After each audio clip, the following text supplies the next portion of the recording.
Our next three connective tissues that we're going to go over are the cartilages. And I'm actually going to do this a little bit backwards because we just finished with our elastic connective tissue. So I'm going to come down here to the elastic cartilage. Now, all of the cartilages to me, with the exception of the fibrocartilage, remind me of fish eggs. But you'll notice these little black lines running through here. These are our elastic fibers that we just saw up here, right?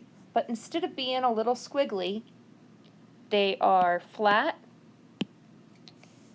and they have been pushed aside as these chondrocytes have invaded. Chondra meaning cartilage, cyte meaning cell, and these are chondrocytes in lacunae. So, if you think of it kind of like a yolk inside of an egg, this stuff in between here has lots of different purposes. This stuff makes up the lacunae, and then the chondrocyte is the white middle. The actual cell is right there in the middle. And these are our elastic fibers. What you'll see on either side of those is what we call perichondrium. This is where our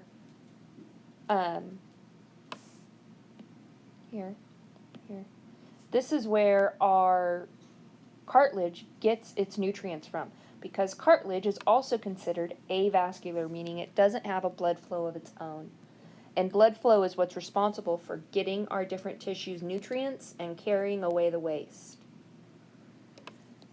So instead, it has that stuff coming in from here. If you'll notice, they're small and flat, and as they move towards the center, they get bigger and bigger, and eventually, this is where they're going to die, and these new cells right here are going to slowly move in and take their place. Okay, going back up to the top. Again, what I said, fish eggs, right? This one right here is hyaline cartilage. This is what we all start out with as when we are made in the belly. We have hyaline cartilage, which makes up all of our what will become bones. So this is the hyaline cartilage.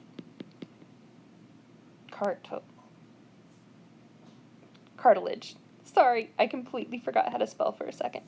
Okay. Again, you have this perichondrium on the side, which is supplying the nutrients, right? You'll see it over here and over here.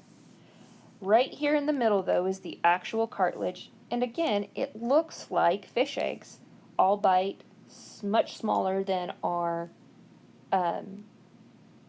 elastic cartilage connective tissue, right?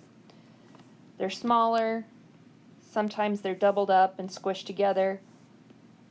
But these are our chondrocytes and lacunae. When we come down here to our fibrocartilage, one of the big things that tells it apart from the other cartilages, right?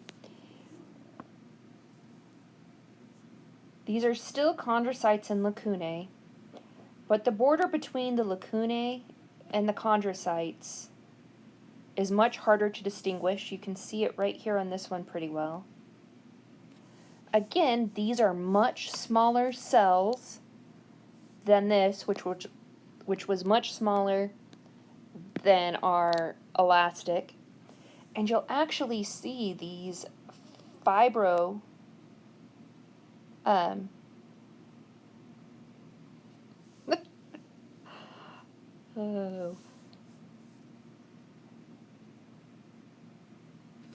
my gosh. Fibers. These fibers